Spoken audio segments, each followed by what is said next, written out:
तुमे माने जानिछ कि एमिति एक समय थिला जेउ समय रे विद्युत नथिला, यातायात पई इंधन नथिला, चाष काम पई मध्य कौनसी यांत्रिक उपकरण नथिला। विश्वास होउनी ना? विश्वास नहेले मध्य यह सत्य अटे। एमिति मध्य एक समय थिला, गोटे सरल कला रंगर पत्थर जहाको आमे कोयला बोली कहूचे, ताहा सब किछि को परिवर्तन करिदेला। एहा दुनिया को परिवर्तन करि पारिला। बाष्पीय इंजिन ठारू आरंभ करी बुलेट ट्रेन पर्यंत केते परिवर्तन होइछि टिके भाबिलो। तेबे भाब एही कोयला मनीष जीवन को केते सुमधुर करि पारिला एवं एते भलो इंधनटीए केमिति होई पारिला। एहा मध्य केउठु आसिला? तेबे एही कोयला कोन बा एही कला रंगर पदार्थटी कोन ता विषय आमे जानिबा। एही कला रंगर एक कठिन पत्थर, यह पत्थर बोली तो आमे कहि परिबानी, एक्जाक्टली एटा गोटे पत्थर नुहे, किंतु यह को आमे कोयला बोली कहूचे। सबुठारु भलो कथा हैला लोके यह को बहुत वर्ष पूर्वरु व्यवहार कलेनी बा बहुत वर्ष पूर्वरु यह को इंधन भाବରେ व्यवहार करूछंती। बड़ बड़ नगर रे मध्य एवं आम घरे मध्य आमे जे विद्युत व्यवहार करूछे ताहा तापज विद्युत केंद्र रे कोयलार ही सृष्टि होइछे। तेणु आमे कोयला को बहुल भाବରେ व्यवहार करूछे। केवल कोयला को विभिन्न कारखाना रे व्यवहार करा जाय नै बा मुख्य भाବରେ व्यवहार करा जाय नै, आहुरी अनेक क्षेत्र रे मध्य एहा को व्यवहार करा जाय। जेपरि कि कोयला को कपड़ा प्रेस पई मध्य व्यवहार करा जाय। विद्युत बदल रे एबे भी बहु जगह रे लोक कोयला को व्यवहार करूछंती।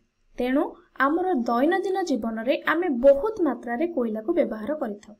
एठारे गोटे बड़ प्रश्न रहिछि कि एही कोयला केउठारु आसुछि। एमिति नुहे कि लोक माने गात खोली देबे सेथुरु कोयला मिलि जिवो। तेबे एही कोयलाटी केउठु आसिला एबे से विषय चला पड़िबो। देखो आमर पृथ्वी वर्ष रे एही कोयला किपरि आसला ताहा पर गोटे बड़ कहानी अछि। कोन ना एही कहानी 300 नियुत वर्ष पूर्वर जेतेबेले पृथ्वी बहुत गहलिया जंगल द्वारा आच्छादित होइति थिला। मु कहि परिबी अति निम्न मानर आर्द्रभूमि अंचल द्वारा थिला, किंतु समय स्रोत रे भूमिकंप, भूचलन, बन्या आदि सब द्वारा जंगल गुड़िक माटी तले पोती होई गला एवं ता उपरे गोटे गोटे लेयर एही पली भाबरे रही गला बा गोटे गोटे पर्याय क्रमे माटी चढ़ी चढ़ी चलिला।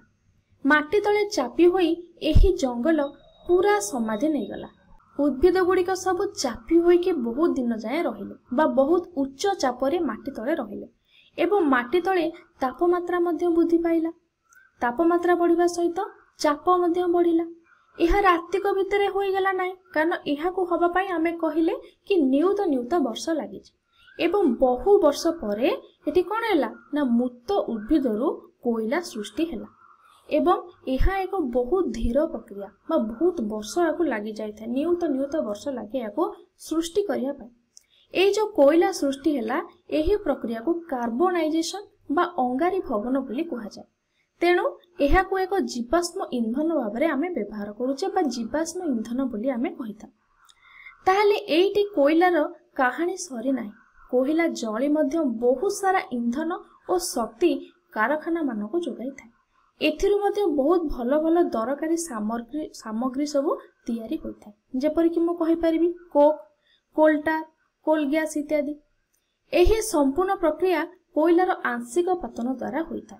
आंशिक पतन कौन ताकू आमे परे एक वीडियो रे संपूर्ण भाबरे पढिबा। एबे आमे कोयलारु केतेक उपयोगी पदार्थ विषय रे पढिबा। देखो प्रथमे आमे कोक विषय रे पढिबा। एहा हेउची कोक रो चित्र। एहा एक टाण छिद्राळ पदार्थ एवं विशुद्ध कार्बन अटे, जहा कि इस्पात प्रस्तुति रे एहा को आमे व्यवहार करिथाउ एवं धातु निष्कासन रे मध्य आमे एहा को व्यवहार करिथाउ। तापर देखिबा कोलटार। एहा कोन होइथाय ना चिकिटा अर्ध तरल कला रंगर तरल पदार्थ होइथाय एवं एहा तीव्र गंधयुक्त पदार्थ अटे। एहा प्राय 200 कार्बन यौगिकर मिश्रणर सृष्टि होइथाय। एथिरु विभिन्न प्रकार जिनिस तयारी होइथाय, जेपरि कि रंग, सुगंधित द्रव्य, प्लास्टिक, कृत्रिम तंतु एवं औषध एथिरु तयारी होइथाय। तापर देखिबा कोल गैस। एहा जेहेतु एक गैस मु याको चित्र रे देखाई पारु नाही। एहा किछि निर्दिष्ट आकार न थाय, माने कोल गैस रो किछि निर्दिष्ट आकार न थाय कि निर्दिष्ट आयतन मध्य न थाय। ଏହା ଯେଉଁ ପାତ୍ରରେ ରହେ ତାହାର ଆକାର ଧାରଣ କରିଥାଏ। ଗ୍ୟାସ୍ ବଡ଼ ବଡ଼ ଇସ୍ପାତ ନିର୍ମିତ ଆବଦ୍ଧ ଟାଙ୍କିରେ ରଖି ଭୂତଳ ନଳ ଦ୍ୱାରା କାରଖାନା ମାନଙ୍କୁ ବା ଘର ମାନଙ୍କୁ ସିଧାସଳଖ ଯୋଗାଇ ଦିଆଯାଇଥାଏ ଏବଂ ସେଠାରେ ତାହା ଇନ୍ଧନ ରୂପରେ ବ୍ୟବହୃତ କରାଯାଏ। ତାହେଲେ ୟାକୁ କୋଉଠି ବ୍ୟବହାର କରାଯାଏ ନା ୟାକୁ ପାଇପ୍ ଦ୍ୱାରା ବା ଭୂତଳ ନଳ ଦ୍ୱାରା ସିଧା କଳକାରଖାନାକୁ ବା ଘରକୁ ଯୋଗାଇ ଦିଆଯାଇଥାଏ।